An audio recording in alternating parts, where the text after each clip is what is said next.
la mañana y 1 minuto, bienvenidos en este viernes a la primera emisión nacional de 24 horas. Un gusto compartir con ustedes. Estamos empezando mostrándoles esta imagen captada por nuestro dron. Corresponde a la avenida León Flores Cordero, Parroquia La Aurora, a propósito de que se registró un siniestro de tránsito, un accidente más temprano. Vemos bastante tráfico cuando son las 7:01 de la mañana en ese punto. Cielo nublado, 24 grados Celsius de temperatura. Milton, ¿cómo estás? Buenos días.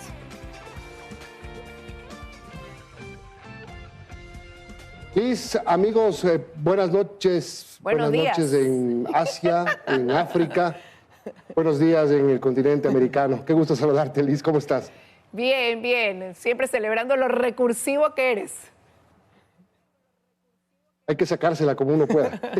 Qué gusto verte. Finalizamos la semana, bueno, con una sonrisa por lo menos. Sí, sí, estamos ya listos para empezar también. ¿Y qué te parece comentar quiénes nos van a acompañar ya para el análisis en breve? Vamos a conversar con el asambleísta social cristiano Alfredo Serrano para que nos cuente su opinión sobre los resultados de la consulta popular y el referéndum y lo que se viene en la Asamblea Nacional, porque una vez que no hay constituyente, todo el mundo regresa a ver al legislativo. Y vamos a conversar también con Michelle Maffei, docente universitaria especializada en crimen organizado. El 2025 cerrará como el año más violento. Hubo un no como respuesta a la posibilidad de que se instalen bases militares extranjeras, las repercusiones de eso también, la estrategia del gobierno para lo que queda de este año. Vamos a hablar de lo que ocurre en materia de seguridad en el país. Son las 7 de la mañana con 3 minutos y empezamos a revisar las noticias.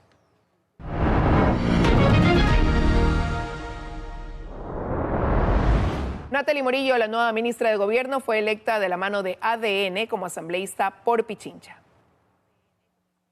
Tiene una trayectoria de 12 años de la función pública, específicamente en materia de comunicación. El Ministerio de Gobierno tiene nueva titular. Se trata de la hasta hace poco asambleísta de ADN, Natalie Morillo. Con esta publicación de la Secretaría de Comunicación titulada La trayectoria de Natalie Morillo, desde servidora pública 1 hasta ministra de Gobierno, se dio a conocer la decisión del presidente Daniel Noboa. Enseguida, Morillo publicó en su cuenta de X: Me siento profundamente honrada de asumir este nuevo espacio de servicio a mi país, mi gran hogar. Desde este rol trabajaré para promover el diálogo político y fortalecer nuestra democracia. Morillo se inició en la función pública hace 12 años. En su cuenta de la red social LinkedIn consta que en 2014, en el gobierno del presidente Rafael Correa, se desempeñó como periodista en la Secretaría General de Comunicación, como asesora legislativa y comunicadora de la CENESID. En el gobierno de Lenín Moreno, fue directora de comunicación del Ministerio de Transporte, coordinadora de comunicación del Ministerio del Interior y directora de comunicación del Ministerio de Gobierno. En 2022, en el gobierno de Guillermo Lasso, fue jefa de despacho del Ministerio del Interior y gerente nacional de comunicación en CNT. Fue en 2023 cuando mostró su interés de participar directamente en la política, cuando aceptó ser asambleísta alterna del exministro del Interior Patricio Carrillo, quien fue el primero de la lista del movimiento Construye. Señor presidente Noboa, Construye no es su enemigo. Su enemigo son las bandas delincuenciales, su enemigo son los vacunadores, su enemigo son las cabecillas de las organizaciones criminales como Fito, que se acaba de fugar. Pero 7 meses después, decidió desvincularse del movimiento de la exministra María Paula Romo. He hablado con la líder del movimiento y le he dado mis motivos. Pasaron pocos días y se unió a la bancada oficialista. Yo he mantenido diálogos precisamente pensando en el país, no pensando en Natalie Morillo. Ya en 2025 se convirtió en candidata de ADN y consiguió una curul por esta organización política. Fue nombrada vicepresidenta de la Comisión de Fiscalización. Nosotros estamos tratando de hacer una fiscalización integral, ya no con shows, ya no con revanchismo. Así, de la comunicación ministerial y la legislatura, ahora pasará a trabajar en tender puentes de diálogo entre el gobierno y los demás sectores políticos y sociales. Belén Merizalde, Teleamazonas.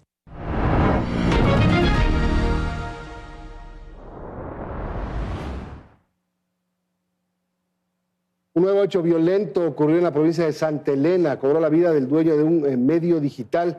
Se trata del periodista Robinson del Peso, de La Voz del Pueblo, que fue asesinado por sujetos armados cuando atendía su negocio de venta de carnes en los alrededores del Mercado 4 del Cantón Libertad. Conocido en sus redes sociales como La Voz del Pueblo, Del Peso manejaba un formato de opinión y denuncias en contra de las autoridades locales. En medio de la balacera, otra persona resultó herida. Hace unos meses fue víctima de un atentado con un artefacto explosivo en su domicilio. Nuevos hechos de violencia en Guayaquil. Sujetos que se movilizaban en una motocicleta abrieron fuego contra otro vehículo en el sector de Los Vergeles. Ever Moreira está en ese lugar del norte de Guayaquil con el detalle de este y otros hechos violentos. Hola, Ever. Buenos días en estudio, así es, me encuentro en el sector Vergeles, esto al norte de la ciudad de Guayaquil, en donde en las últimas horas ha ocurrido un nuevo asesinato en este sector. Unos sujetos que llegaron en moto dispararon contra alguien que estaba en una camioneta y inmediatamente murió. Pero esto se suma a la larga cifra de víctimas mortales que han ocurrido no solo en la ciudad, sino también en Durán. Nuestra compañera Erika Vera tiene preparado un reportaje, veamos. En Durán, 2 ataques armados se registraron pasadas las 13 horas del jueves 20 de noviembre. En el primero, un hombre de 20 años y un niño de 5 fueron sorprendidos por sujetos que dispararon desde el exterior de su domicilio. El hecho dejó al niño fallecido y el hombre herido. Mientras que en el suburbio de Guayaquil, 2 personas fueron asesinadas en el exterior de un local comercial. Los delincuentes se trasladaban en un auto rojo que fue abandonado a pocas cuadras del crimen. En Pascuales, un hombre identificado como Decker Mora de 19 años fue asesinado por 2 sujetos que se movilizaban en una moto. La víctima registraba antecedentes penales. En Los Vergeles, norte de Guayaquil, un intento de robo al local comercial de Bolívar Guapi cobró la vida del pastor de 52 años. En la ciudadela Abel Gilbert de Durán, 2 mujeres de 17 años fueron asesinadas. La policía investiga el hecho violento. Una balacera en el sector Divino Niño en Durán dejó como víctima mortal a una menor de 11 años. Erika Vera, Teleamazonas. Ya lo escuchábamos, más de 2.000 asesinatos solo en Guayaquil y más de 500 en Durango. Este es el reporte que tenemos hasta esta hora de la mañana. Ustedes continúan con más en estudio. Muy buenos días. Buenos días, Ever, gracias. Y el ministro del Interior, John Reinberg, aseguró que no habrá visitas a la cárcel del Encuentro. Esto tras el pedido del defensor del pueblo de ingresar al centro carcelario para verificar las condiciones de los PPLs. Un centro penitenciario a medio construir y denuncias de supuestos tratos crueles dentro son parte de las preocupaciones del defensor del pueblo César Córdoba, quien ha pedido ingresar a la llamada cárcel del Encuentro. Córdoba quiere verificarlo in situ. Solicitamos ya al señor ministro del Interior para poder realizar visitas in situ a la cárcel a fin de determinar cuáles son las condiciones reales que se encuentran, cómo está el economato, cómo está la alimentación de los contratos para alimentación, situaciones propias de los centros de rehabilitación que tienen que estar funcionando. No obstante, el ministro del Interior, John Reinberg, se adelantó a una negativa para quienes pretendan visitar este centro. Se cuestiona que una cárcel de máxima seguridad esté operativa con su construcción a medias. En entrevista en FM Mundo, Reinberg evita hablar sobre la construcción. Wow. Con la construcción a medias es de máxima seguridad. Fausto, usted puede decirme la construcción a medias, pero que quieran desviar el tema de decir que está terminada o no está terminada. Ellos hoy están pagando y hoy no tienen comunicación, hoy no pueden dirigir las estructuras criminales que venían dirigiendo desde las otras cárceles. Se les acabó. Pero en lo que se advierte podría terminar en una pugna, el defensor del pueblo asegura que su visita a la cárcel del Encuentro se enmarca en denuncias sobre tratos crueles e inhumanos. Por un pedido también de un asambleísta y adicionalmente el subcomité contra la tortura de las Naciones Unidas tenemos que presentar un informe correspondiente. Sin embargo, Reinberg dice que nadie va a llegar al lugar, que ni siquiera habrá inauguración de este centro que aún no se sabe cuándo esté adecuado en su totalidad. Alguien quería ir a la cárcel del Encuentro a revisar, a ver. El defensor del pueblo. Bueno, no solamente él, hubieron otros también. Él también dijo. No, yo sé, y hubieron otros también. Es una cárcel de máxima seguridad. No va a haber medios de comunicación haciendo tours para que muestren lo que tenemos allá. No va a haber inauguraciones para que la gente pueda ir y conocer y luego revelar lo que han encontrado. Pero hay algo que no se podrá ocultar y es que el Estado no tiene aún el control total de las cárceles. Masacres, ajustes de cuentas y muertos cada semana hacen evidente que la crisis está fuera de control. Fausto Yepes, Teleamazonas. Vamos a la pausa, son las 7:11. Ya regresamos.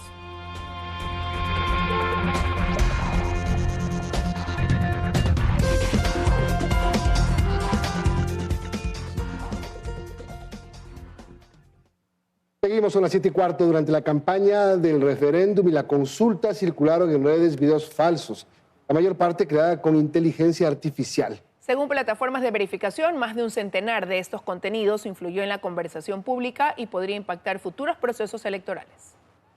En las últimas horas se evidenció la aparición de un Porsche vinculado a una empresa de la familia Noboa frente a la casa de un sospechoso de atentado con coche bomba. Este video que circuló en redes sociales aparenta ser un noticiero real, con un presentador en estudio, titulares y un supuesto reportaje en campo. Pero es completamente falso y fue creado con herramientas digitales que simulan un informativo en minutos. Contenidos como estos se viralizaron durante la campaña electoral, combinando edición profesional e inteligencia artificial para influir en la conversación pública. Según la plataforma de investigación Lupa Media, entre el 1 y 13 de noviembre se verificaron 115 publicaciones ligadas al proceso electoral y se detectaron 125 piezas creadas con inteligencia artificial. Se valen todavía de la legitimidad que tienen los medios de comunicación para robarse sus logos y hacer portadas falsas. Otro análisis de la plataforma Golden Social Suite, liderado por Alondra Enríquez, señala que esta campaña tuvo un comportamiento distinto al de las elecciones presidenciales de este año,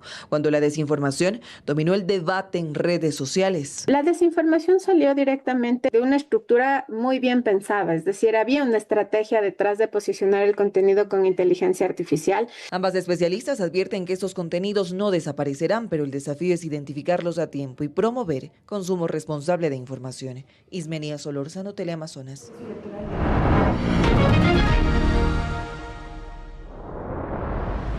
Otros temas, la romería a la Virgen del Quinche se realizará este fin de semana y la Policía Nacional y la Agencia Metropolitana de Tránsito tienen listos los operativos de control. Así es, toma en cuenta porque va a haber muchos cierres viales en el extremo norte de Quito. Vamos con Nati Jiménez para que nos cuente los detalles. Hola, Natalie. Buenos días, Liz y Milton. Así es, la romería a la Virgen del Quinche es un evento que anualmente reúne a más de 400,000 personas. Por ello, desde las 6 de la tarde iniciarán ya los operativos de control, operativos de tránsito y también operativos de limpieza. Habrá un gran contingente de seguridad por parte de la policía. Habrán 1,600 efectivos desplegados en toda esta ruta que inicia en Quito y termina aquí en la iglesia del Quinche. Para más detalles nos encontramos con Erika Garzón. Ella es mayor del distrito Tumbaco. ¿Cuáles son las recomendaciones en esta romería? Bueno, muy buenos días. La Policía Nacional, a través de este medio, quiere brindar las siguientes recomendaciones. La primera de ellas es indicarles a los ciudadanos que planeen la ruta por la cual van a acceder a la parroquia y de igual manera el horario en el cual lo van a hacer. Asimismo, que durante la caminata porten vestimenta y calzado adecuado y que eviten portar objetos de valor. Y de igual manera que respeten los cierres viales que se han determinado con la finalidad de que eviten inconvenientes en sus traslados y de igual manera evitar la congestión de tráfico en la ciudad. Perfecto, muchísimas gracias. Les recordamos que 455 agentes de tránsito también estarán desplegados en esta zona y habrán 76 cierres viales para que tomen las precauciones correspondientes. Es la información que tenemos, volvemos con ustedes.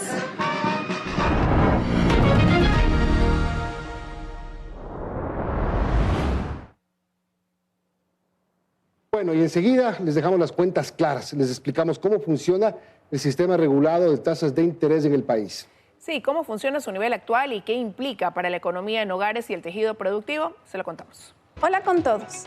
En el sector financiero, las tasas de interés juegan un rol vital en asegurar que el dinero llegue a las personas que lo necesitan y como canalizador de recursos para proyectos de inversión o necesidades de consumo de hogares y de empresas. En el Ecuador, las tasas de interés están fijadas por regulación, por la Junta Financiera y Monetaria, que define valores máximos y referenciales. Se fija un valor que refleja lo que cuesta financiarse, que es la tasa activa, y lo que se remunera al ahorrista, que es la tasa pasiva. Tras haber registrado valores mínimos en mayo del 2022 y picos históricos en el 2024, en noviembre del 2025 ya se muestra una caída importante en ambas tasas, con la activa en 7,84 y la pasiva en 5,65. El esquema de tasas activas se organiza por segmentos: productivo, consumo, vivienda y microcrédito. A noviembre del 2025, el tablero muestra un alivio moderado en el segmento productivo, con el corporativo en 7,84, el empresarial en 10,59 y el microcrédito en 10,55. Pero manteniendo el segmento del consumo aún en niveles más altos, en 15,94. En una economía es vital que el sistema de tasas transmita señales correctas, que premie el ahorro, cubre el costo de fondeo y asigne crédito según riesgo y productividad. A la fecha, el margen de intermediación es 2,19 puntos. Eso es la diferencia entre las tasas activa y pasiva. ¿Qué mirar para dejar las cuentas claras? Que esta relación tenga coherencia con la inflación y la liquidez, pero también la diferencia por segmentos y la tendencia de sus niveles en el tiempo. Muchas gracias. Cuentas claras.